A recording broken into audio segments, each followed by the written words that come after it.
Welcome to Kenton's videos. Enjoy the video. You start by making the essentials ready. Make sure your watch has at least 20% battery and your phone's Bluetooth is on. Next, pick the image you want from your gallery or a wallpaper app. You want something that crops well.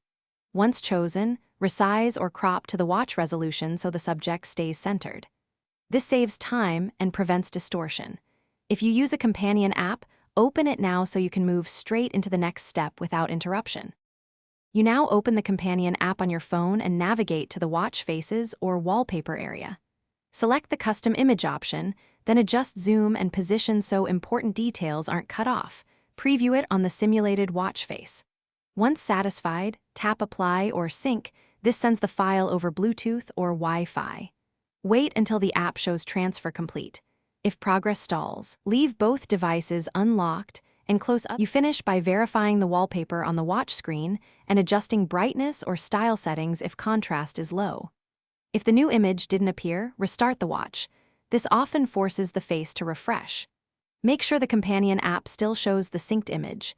If not, reapply.